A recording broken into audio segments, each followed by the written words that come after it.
Hello everyone. आज मैं exponential function के बारे में बात करने वाला हूँ इस वीडियो में। एक्सपोनेंशियल फंक्शन की अगर मैं बात करूँ, क्योंकि अगेन हम जो फंक्शंस पढ़ रहे हैं, हम वो फंक्शंस पढ़ रहे हैं जो आपके फिजिक्स में यहाँ यूज़ होने वाले हैं। मैं सिंपली आपको ये कहूँगा कि आपके फिजिक्स में ऑसिलेशन का एक टॉपिक है। ऑसिलेशंस में अगर आप देखोगे, अगर लेट अस सपोज आपके पास एक पेंडुलम है और उस पेंडुलम को आप ऑसिलेशन में लाते हो, आप देखते हो कि आपका जो पेंडुलम है वो आहिस्ता आहिस्ता अपनी एनर्जी को लूज़ करता है। जब वो आहिस्ता आहिस्ता अपनी एनर्जी को लूज़ करता है तो आप देखते हो कि स्टार्ट में आपका जो पेंडुलम है वो बहुत एक्सट्रीम तक जाता है। तो अगर मैं लेट अस सपोज ये पेंडुलम ले रहा हूँ, आप देखोगे कि ये पेंडुलम जो है एक एक्सट्रीम से एक्सट्रीम जाएगा, फिर ये दूसरी एक्सट्रीम जाएगा, और जब आप इसको टाइम दोगे आप देखोगे कि आहिस्ता आहिस्ता पेंडुलम जो है, इसका जो एम्पलीट्यूड है वो कम कम होता जाएगा और फाइनली आपका जो पेंडुलम है वो रेस्ट पे आ जाता है। अब यहां पर बात ये है कि पेंडुलम लूज कर रहा है ना एनर्जी। पेंडुलम लूज क्यों कर रहा है एनर्जी? क्योंकि उसको एयर के अगेंस्ट जाना पड़ता है, तो एयर की रेजिस्टेंस को ओवरकम करना पड़ता है, इसीलिए आपका जो पेंडुलम है वहां पर अपनी एनर्जी लूज कर देता है।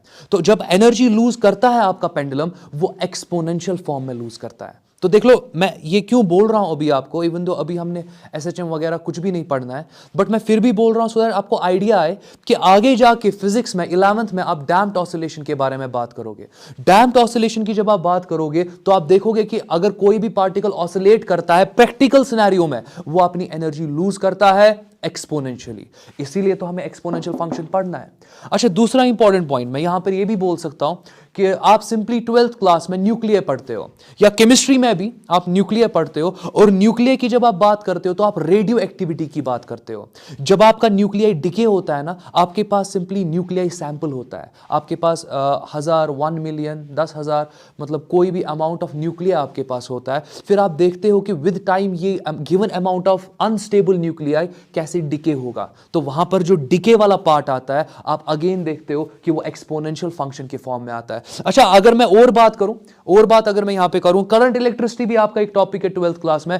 करंट इलेक्ट्रिसिटी में आप सिंपली जब एलिमेंट पढ़ते हो, सर्किट एलिमेंट्स, जब आप कैपेसिटर पढ़ते हो, जब आप इंडक्टर पढ़ते हो, आप देखते हो कि कैपेसिटर और इंडक्टर में जो स्टाइल होता है चार्जिंग एंड डिस्चार्जिंग की बात जब वहां पे होती है वो एक्सपोनेंशियल होता है। आप देखते हो कि कैपेसिटर को जब आप चार्ज करोगे, अगर आप कैपेसिटर को चार्ज करोगे, कैपेसिटर एक ऐसा एलिमेंट होता है जो एनर्जी स्टोर करता है, तो कैपेसिटर को जब आप चार्ज करते हो तो कैपेसिटर में जो चार्ज होता है वो एक्सपोनेंशियल स्टाइल में ग्रो करता है, वो एक्सपोनेंशियल स्टाइल में डिके करता है। तो कहने का मतलब ये है कि वहां पर भी आप एक्सपोनेंशियल फंक्शन की बात करोगे। जब आप एक रॉड को मैग्नेटिक फील्ड में डालते हो, एक रॉड को जब आप मैग्नेटिक फील्ड में डालते हो, आप देखते हो वहां पर कि जब आप सिंपली एक रॉड को मैग्नेटिक फील्ड में डालते हो, इंक्लाइन से उसको छोड़ते हो, आप देखते हो कि रॉड एक टर्मिनल वेलोसिटी फाइनली अचीव करती है। मगर टर्मिनल वेलोसिटी से पहले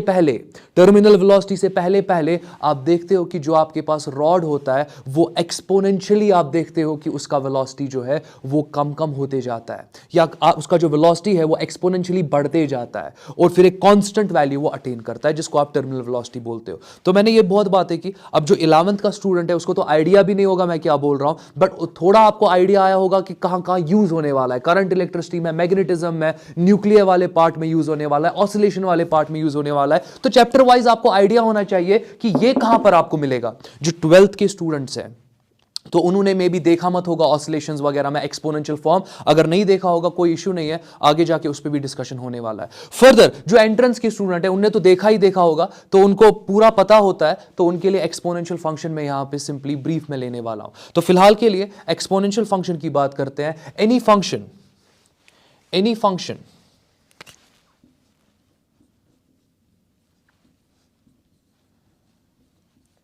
function of form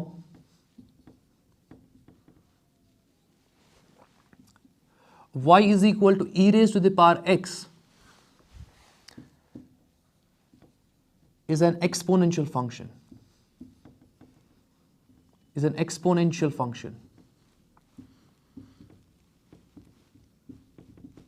is an exponential function. Exponential function आपके पास y is equal to e raise power x का फॉर्म होता है। यहां पर जो आपके पास x है ये आपका इंडिपेंडेंट वेरिएबल है,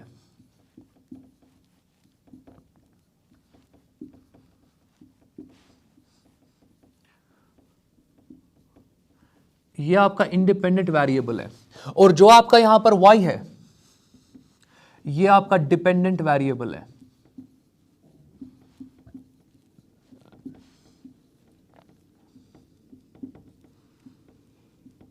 ये आपका डिपेंडेंट वेरिएबल है। और जो आपके पास ये ई यहां पर है, इस ई को आप सिंपली यहां पर यूलर्स कांस्टेंट कहते हो।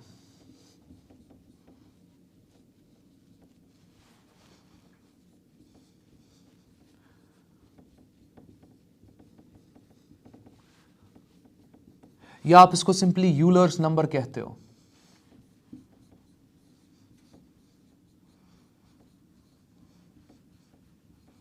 और जो यूलर्स नंबर है उसका जो वैल्यू आपके पास है, इट इज इक्वल टू 2.71828, ये इसका वैल्यू है। तो होपफुली अभी तक किसी को डाउट नहीं होगा। अब ये जो यूलर्स कांस्टेंट है, अगेन अगर मैं बात यहाँ पे करूँ, अभी तो मैं मैथमेटिकली बात कर रहा हूँ, मगर हम इसको एक प्रैक्टिकल सिनेरियो में भी ले सकते हैं। अगर कभी टाइम मिलेगा तो मैं उसके बारे में भी बात करूँगा, उसके रिलेटेड भी एक वीडियो सिंपली बना दूंगा मैं, कोई इशू नहीं। बट फिलहाल के लिए आप देख सकते हो कि ई का वैल्यू 2.71828 इर्रेशनल है। ये आपका इर्रेशनल आप देख सकते हो।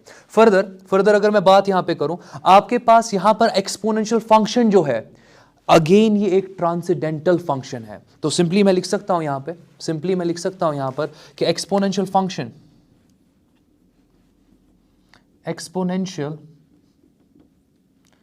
Function is a transcendental function.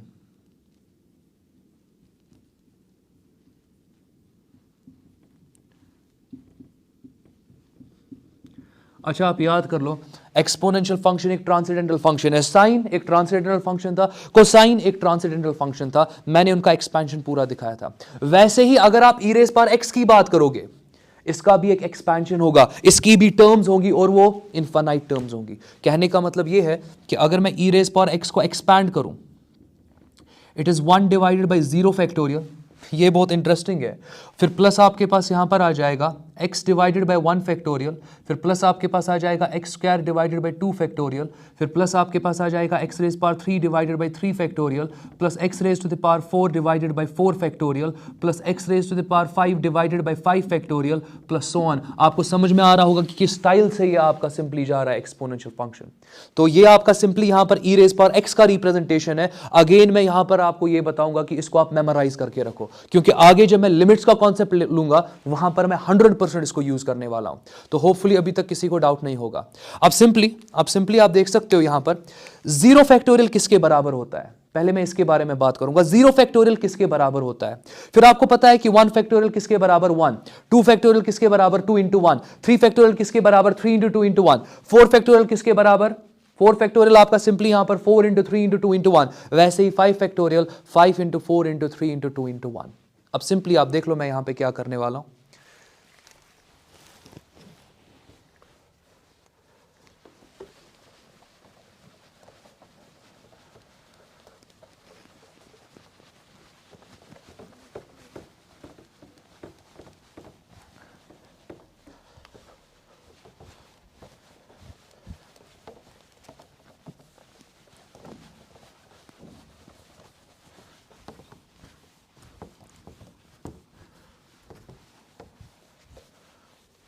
तो ठीक है, अगेन मैं यहां पर ई रेज पावर एक्स लिख रहा हूं। It is equal to 1 divided by 0 factorial plus x divided by 1 factorial, x square divided by 2 factorial, x raise power 3 divided by 3 factorial, plus x raise to the power 4 divided by 4 factorial, plus x raise to the power 5 divided by 5 factorial, plus so on. तो ये आपका ई raise power x है। बहुत सही। अब simply आप देख लो, मुझे 0 फैक्टोरियल पे जाना है। मैं स्टार्ट करूंगा 5 फैक्टोरियल से। देख लो 5 फैक्टोरियल की अगर मैं बात करूंगा यहां पर, it is simply equal to 5 into 4 into 3 into 2 into 1। बहुत सही, अभी तक किसी को डाउट नहीं होगा। फर्दर आप देख लो, अगर मैं इस वाले पार्ट को लूं, 5 वाला पार्ट वहीं पे रख दो, 4 इंटू 3 इंटू 2 इंटू 1, 4 फैक्टोरियल होता है ना, ये 4 फैक्टोरियल होता है ना। तो आप सिंपली इसको लिख सकते हो ना, इट इज इक्वल टू 5 अपनी जगह पर मल्टीप्लाइड बाय ये आपका 4 इंटू 3 इंटू 2 इंटू 1। इसको आप कैसे लिख सकते हो, 4 फिर फैक्टोरियल। चलो 4 को ब्रैकेट में लिखता हूं, फिर फैक्टोरियल। तो होपफुली अभी तक डाउट नहीं होगा। अच्छा 4 को आप कैसे लिख सकते हो, 5 माइनस 1 लिख सकते हो ना। 4 को आप 5 माइनस 1 लिख सकते हो ना, क्योंकि 5 माइनस 1 क्या होता है, वो 4 होता है। तो कहने का मतलब ये है कि 5 अपनी जगह पर, मल्टीप्लाइड बाय 4 की जगह पर आप सिंपली क्या लिख सकते हो 5 माइनस 1। ये तो ब्रैकेट अपनी जगह पर है ना, बस मैंने 4 को 5 माइनस 1 लिख दिया, फैक्टोरियल अपनी जगह पर आ जाएगा। तो ये आपका सिंपली क्या होगा, ये आपका 5 फैक्टोरियल है। देखो 5 फैक्टोरियल को लिखने का स्टाइल, आपका 5 factorial 5 multiplied by 5 minus 1 factorial. अच्छा जरा अगर 4 फैक्टोरियल की बात करें, चलो 4 फैक्टोरियल को भी ऐसे ही सॉल्व करता हूं मैं, आप देखते जाओ। अगर मैं यहां पर 4 फैक्टोरियल की बात करूं, अगर मैं यहां पर 4 फैक्टोरियल की बात करूं, 4 फैक्टोरियल को आप कैसे लिख सकते हो, 4 इंटू 3 इंटू 2 इंटू 1। अगेन 4 को वहीं पे छोड़ दो, 3 इंटू 2 इंटू 1 वाला पार्ट में ले रहा हूं, 3 इंटू 2 इंटू 1 वाला पार्ट में ले रहा हूं, 4 को वहीं पे छोड़ दो, तो 4 अपनी जगह पर आएगा, 4 अपनी जगह पर आएगा, multiplied by 3 into 2 into 1, 3 factorial. तो कहने का मतलब यह है कि मैं ब्रैकेट में पहले 3 लिख रहा हूं और फिर मैं यहां पर फैक्टोरियल लिख रहा हूं।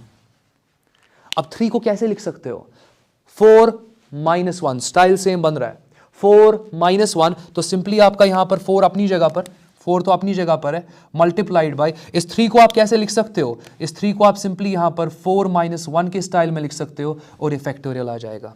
और आप देख सकते हो कि 4 फैक्टोरियल को आप 4 इंटू 4 माइनस 1 फैक्टोरियल के फॉर्म में लिख सकते हो, 5 फैक्टोरियल को आप 5 इंटू 5 माइनस 1 फैक्टोरियल। तो कहने का मतलब जो यहां पर नंबर है जिसका फैक्टोरियल आप ले रहे हो, पहले वही नंबर लिखो, मल्टीप्लाई क्या करोगे, इस नंबर में से 1 को सबट्रैक्ट कर दो, ब्रैकेट में लाओ और फिर फैक्टोरियल लगाओ। आपको समझ में आ रहा होगा। अब अगर मैं n फैक्टोरियल की बात करूं, ये वाला पार्ट बहुत इंपॉर्टेंट है, अपनी कॉपी में इसको नोट डाउन कर लेना। अगर मैं यहां पर सिंपली n फैक्टोरियल की बात करूं, n फैक्टोरियल की अगर मैं बात करूं, तो आप सिंपली देख लो, इट इज इक्वल टू जो नंबर है n फैक्टोरियल की बात हो रही है, जैसे यहां 4 फैक्टोरियल है, तो 4 फैक्टोरियल में पहले 4 ही आ गया ना, तो n फैक्टोरियल में पहले क्या आएगा, पहले n आ जाएगा। तो सिंपली आप इसको लिख सकते हो ना यहां पर पहले n मल्टीप्लाइड बाय, फिर एक ब्रैकेट शुरू होता है ना, ब्रैकेट में आप क्या करते हो, जो आपका यहां नंबर है उसको -1 कर देते हो, यहां पर n आपका नंबर है, n आपका नंबर है, तो आप सिंपली यहां पर n -1 कर दोगे और फिर यहां पर क्या आ जाएगा, फैक्टोरियल। तो होपफुली अभी तक किसी को डाउट नहीं होगा। तो लास्ट वाला पार्ट यहां पे, let us suppose n is equal to 1, let us suppose n is equal to 1, so मैं यहां पे लिख रहा हूं let n be equal to 1। अगर आपका n यहां पर 1 के बराबर है तो सिंपली आप देख लो, n का वैल्यू 1 यहां पुट कर लो तो ये आपका 1 फैक्टोरियल बन जाएगा। It is equal to n का वैल्यू 1 है तो ये 1 फैक्टोरियल बन जाएगा, सॉरी यहां पर n का वैल्यू 1 दो तो ये आपका 1 फैक्टोरियल बन जाएगा, यहां पर n का वैल्यू सीधे 1 दो तो हो गया, मल्टीप्लाइड बाय ब्रैकेट में आपका यहां पर n है ना, तो n की जगह पर मगर क्या देना है 1, फिर माइनस क्या आपके पास है 1 और ये आपका फैक्टोरियल है यहां पर। अच्छा जब भी आप किसी भी चीज को मल्टीप्लाई 1 से करते हो, 5 into 1 5, 10 into 1 10, 100 into 1 100, 10,000 into 1 10,000, x into 1 x, 1 minus 1 factorial multiplied by 1, ये सिंपली आपका आ जाएगा ना 1 minus 1 factorial, 1 minus 1 factorial into 1, 1 minus 1 factorial. अच्छा फर्दर जरा देख लो, 1 माइनस 1 0 होता है ना, तो 0 factorial it is simply equal to 1 factorial. तो कहने का अच्छा 1 फैक्टोरियल किसके बराबर होता है, 1 के बराबर, तो 0 factorial is simply equal to 1। तो 0 फैक्टोरियल जो आपके पास है ये सिंपली आपके 1 के बराबर है। तो इस पैटर्न में आपको सिंपली पता चल रहा है कि 0 फैक्टोरियल कुछ नहीं है, वो 1 के बराबर है, 1 फैक्टोरियल भी कुछ नहीं है, वो भी 1 के बराबर है। तो यहां पर 0 फैक्टोरियल 1 के बराबर है, 1 फैक्टोरियल भी 1 के बराबर है, 2 factorial 2 into 1, 3 factorial 3 into 2 into 1, 5 factorial 5 into 4 into 3 into 2 into 1। सो ये आप देख सकते हो कि 0 फैक्टोरियल किसके बराबर है, वो 1 के बराबर है। तो होपफुली अभी तक किसी को डाउट नहीं होगा। अब मैं सिंपली क्या करने वाला हूं कि यहां पर आपका तो ये पूरा एक्सपोनेंशियल फंक्शन का मैंने यहां एक्सपेंशन दे दिया। चलो इस एक्सपेंशन में मैं x का वैल्यू 1 देता हूं। इस पूरी एक्सपेंशन में मैं सिंपली x का वैल्यू कितना देने वाला हूं, मैं सिंपली 1 देने वाला हूं। आप देखते जाओ,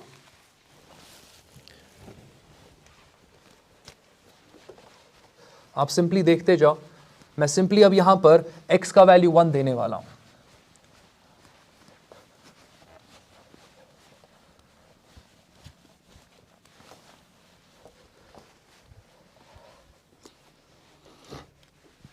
तो ठीक है, e रेज़ पावर 1, तो लिख रहा हूं यहां पे पुट x इक्वल टू 1। तो बहुत सही, e raise power 1 it is equal to 1, divide करने की जरूरत मत है क्योंकि 0 फैक्टोरियल 1 के बराबर होता है, जो लिखते हैं 0 फैक्टोरियल 1 के बराबर है, प्लस यहां पर 1 आएगा, 1 फैक्टोरियल भी 1 के बराबर है, तो आप देख सकते हो, मगर मैं यहां पर 1 फैक्टोरियल लिखने वाला हूं। फिर प्लस आप देख लो, यहां पर आपके पास एक्स स्क्वायर है, या चलो यहां पर 0 फैक्टोरियल अपनी जगह पर रखते हैं, आगे बहुत आसानी हो जाएगी। फर्दर देख लो, एक्स स्क्वायर है, एक्स स्क्वायर, एक्स की जगह 1 दे रहे हो, 1 का स्क्वायर कितना होगा, वो 1 ही होगा, तो बन जाएगा 1 डिवाइडेड बाई 2 फैक्टोरियल। फिर प्लस आपके पास 1 divided by 3 factorial, plus 1 divided by 4 factorial. आपको होपफुली समझ में आ रहा होगा कि 1 रेज पावर 4 1, 1 रेज पावर 5 वो भी 1 के बराबर। तो आपने x का वैल्यू 1 दिया, सारे x यहां पर जो आपके न्यूमरेटर में है ये 1 में कन्वर्ट हो जाएंगे, इनका वैल्यू 1 आ जाएगा। सिमिलरली यहां पर आपके पास बनेगा 1 divided by 5 factorial and plus so on. तो ये आप देख सकते हो कि ये आपका e का वैल्यू आ रहा है। अब समझो, ये तो पूरा 1 है ना, ये तो पूरा 1 है, ठीक है। यहां पर अगर मैं बात करूं, ये भी आपका 1 है, 1 प्लस 1 कितना हो गया 2, 1 प्लस 1 2 हो गया। अगर मैं इसकी बात करूं, ये 1/2 है तो 0.5 आएगा, तो इतना वैल्यू 2.5 बन गया, इतना वैल्यू 2.5 बन गया। अब जितने भी आपके पास यहां पे हायर टर्म्स है ना, आप देखोगे कि सारी टर्म्स 1 से छोटी है, क्योंकि ये आपके पास 1 डिवाइडेड बाई 3 फैक्टोरियल है। 1 डिवाइडेड बाई 3 फैक्टोरियल का मतलब 1 divided by 3 into 2 into 1, 1 divided by 6, 1 divided by 6 छोटा होगा ना 1 से। अच्छा, 1/4 फैक्टोरियल और छोटा होते जाएगा, 1/5 फैक्टोरियल, दैट मीन्स जितनी भी हायर टर्म्स है वो छोटी छोटी बनती जाएंगी। तो कहने का मतलब ये है कि स्टार्ट में तो बड़ी टर्म है, मगर इवेंचुअली जितना आप टुवर्ड्स इनफाइनाइट जाओगे, ये जितने भी यहां पर फैक्टर्स है ये छोटे छोटे होते जाएंगे और एडअप होते जाएंगे, सच दैट कि ये जो पूरा सीरीज आपको यहां पे मिल रहा है ये कन्वर्ज हो जाएगा और आपको एक वैल्यू देगा, और आपको एक वैल्यू देगा। आप देख सकते हो यहां पर इतना तो 2.5 आ गया था, फिर पूरा जब आप ये एडअप करते जाओगे फाइनली आपको एक वैल्यू मिलेगा 2.71828, अप्रॉक्सिमेटली ऐसा ही कुछ। तो आप देख सकते हो कि जो यहां पर e का एक्सपेंशन है, ये e का एक्सपेंशन भी मैं आगे 100% यूज करने वाला हूं। सो इसको भी अगर आप इसको मेमोराइज करोगे ना तो 1 दे दो, आपको सीधे e का एक्सपेंशन मिल जाएगा, और इसको भी मैं यूज करने वाला हूं। अच्छा, फर्दर देखते जाओ, ये पूरा सीरीज जो है, देख लो सीरीज क्यों मैं बोल रहा हूं, क्योंकि आपको पहले पता है कि 1/0 फैक्टोरियल, ठीक है, 1/0 फैक्टोरियल, 1/1 फैक्टोरियल, बहुत सही है, 1/2 फैक्टोरियल, अगला क्या है 1/3 फैक्टोरियल, अच्छा अगला क्या है 1/4 फैक्टोरियल, 1/5 फैक्टोरियल। अगर मैं आपको बताऊं अगली टर्म जरा गेस करो, तो आप क्या बताओगे 1/6 फैक्टोरियल, फिर क्या बताओगे 1/7 फैक्टोरियल। कहने का मतलब यह है कि आप हायर टर्म्स को यहां पर गेस कर सकते हो ना, तो ये एक सीक्वेंस बन रहा है। इसी सीक्वेंस को जब आप ऐड करते जाओगे, मतलब जो सीक्वेंस आपकी बनी टर्म्स की, उन्हीं टर्म्स को जो सीक्वेंस बना रहे हैं उनको जब आप ऐड करते हो उसी को आप सीरीज कहते हो। और ये वाली सीरीज फाइनली आप देख रहे हो एक वैल्यू आपको दे रही है, तो कहने का मतलब ये जो सीरीज है आपके पास ये कन्वर्ज हो रही है। तो कन्वर्ज होकर आपको क्या मिल रहा है, आपको एक वैल्यू यहां पर मिल रहा है। तो होपफुली किसी को डाउट नहीं होगा। तो ई रेज पावर या जो यूलर कांस्टेंट है आपका, यूलर नंबर भी मैं बोल सकता हूं, तो उसका अगर मैं यहां पर एक्सपेंशन के फॉर्म में बात करूं तो उसका एक्सपेंशन कुछ ऐसे होगा। बहुत सही। अब यहां पर मैं क्या कर सकता हूं, आप देख लो यहां भी 1 है, यहां भी 1 है, यहां पर भी 1 है, यहां पर भी 1 है, हर जगह यहां 1 है, बिल्कुल सही। मगर नीचे क्या हो रहा है 0 1 2 3 4 5, हाँ फैक्टोरियल हर जगह पर है।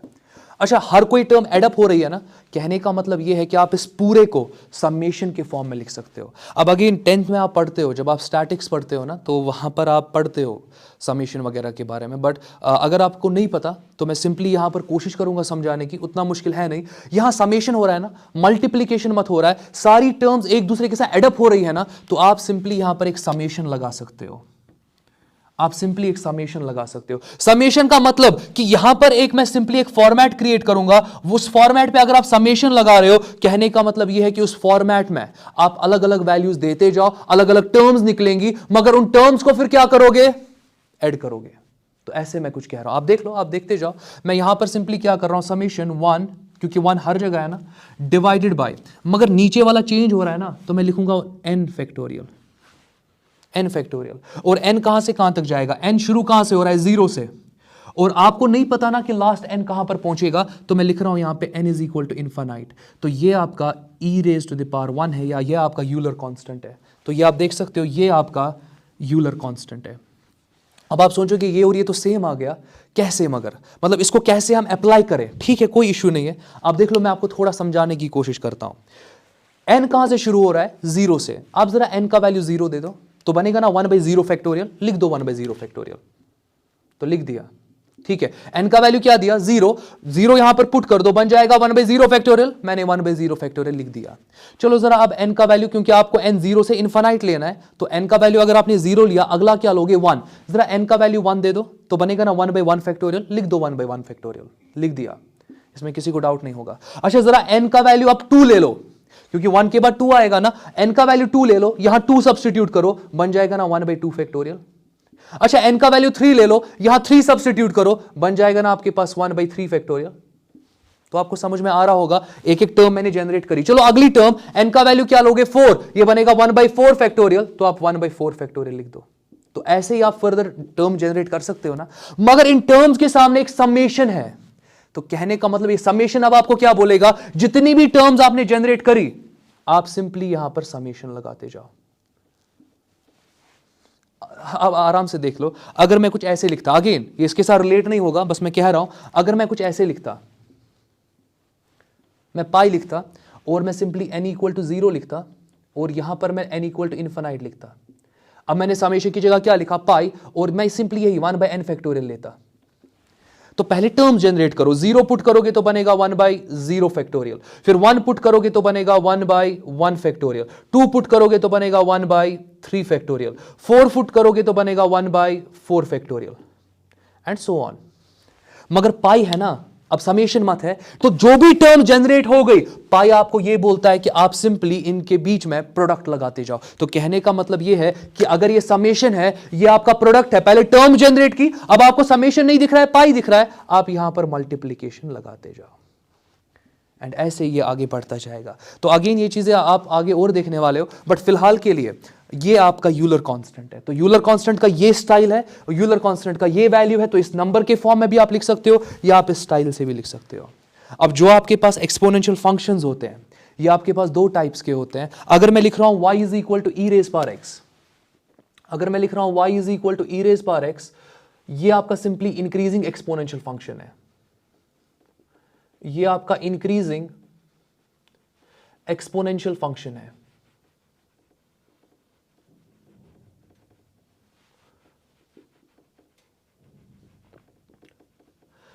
तो ये तो हमने वैसे भी पढ़ा, मगर अगर मैं लिख रहा हूं y = e⁻⁻x, माइनस आ गया ना, ये चीज ग्रोथ को रिप्रेजेंट करता है, चीज ग्रोथ को रिप्रेजेंट करता है, मगर ये चीज डिके को रिप्रेजेंट करता है। तो ये चीज डिके को रिप्रेजेंट करता है, और ये आपके पास डिक्रीजिंग एक्सपोनेंशियल फंक्शन है। डिक्रीजिंग एक्सपोनेंशियल फंक्शन,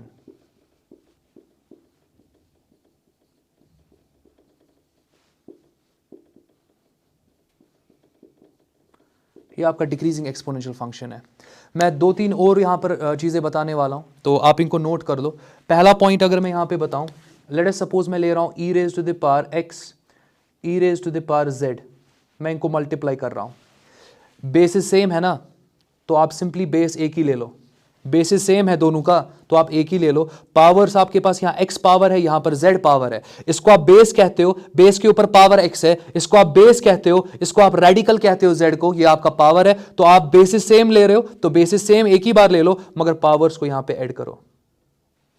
इसी तरीके से अगर मैं यहां e⁻x डिवाइडेड बाई e⁻z ले रहा हूं, तो बेसिस सेम है ना, तो बेस एक बार लिखो, मगर डिवीजन की बात हो रही है, डिवीजन में आप पावर्स को सब्ट्रैक्ट करोगे। x अपनी जगह रहेगा न्यूमरेटर में, मगर z जो आपका डिनोमिनेटर में है, ये यहां पर -z बन जाएगा। इसी तरीके से मैं और एक चीज लिख रहा हूं, अगर मैं e⁻x whole raise to the power z लिख रहा हूं, तो आप देख सकते हो e⁻x whole raise power z, आप यहां x और z को मल्टीप्लाई कर सकते हो, आप इसको लिख सकते हो it is e⁻x z। 3 points, last के 2 पॉइंट्स। फोर्थ पॉइंट, अगर मैं e⁻0 लिखूं, 0 होता है ना, ई रेज पावर 0 के बराबर होता है। बहुत सही, बहुत सही। अब जिन्होंने सोचा होगा हाँ ई रेज पावर 0 0 के बराबर होता है, कोई इशू नहीं है, अभी तो बिगिनिंग है, आप बहुत आगे जा सकते हो। ई रेज पावर 0 आपका 0 नहीं, वो 1 के बराबर होता है। और जिनको पता है मैं उनको कॉन्ग्रेचुलेट करता हूँ कि आप लोगों को पता है कि ई रेज पावर 0 1 के बराबर होता है। Any number raise to the power 0 is equal to 1। अच्छा, लास्ट वाला point, e raise power minus infinite, सबसे इंपॉर्टेंट पॉइंट। अब बहुतों को पता ही नहीं होता है e raise power minus infinite किसके बराबर होता है। E raise power minus infinity को आप 1 divided by e raise power infinite लिख सकते हो, क्योंकि e raise power minus infinity reciprocal ले रहे हो, तो आप देख लो मैं रेसिप्रोकल भी आपको सिखा रहा हूं। तो 1 by e raise power infinite लिख सकते हो, 1 by e raise power infinite, 1 divided by e raise power infinity. E raise power infinity आपका यहां पे इन्फिनाइट ही बनेगा, 1 डिवाइडेड बाई इन्फिनाइट टेंड करता है टुवर्ड्स 0, तो मैं इसको लिखूंगा tends towards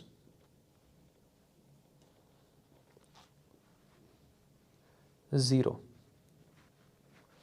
it tends towards 0। अच्छा, ये टेंड वर्ड यूज कर दिया ना मैंने, आप समझ लो कि हम लिमिट्स की तरफ जा रहे हैं। अगले कुछ लेक्चर्स में मैं लिमिट स्टार्ट करूंगा, आज के लिए इतना काफी है।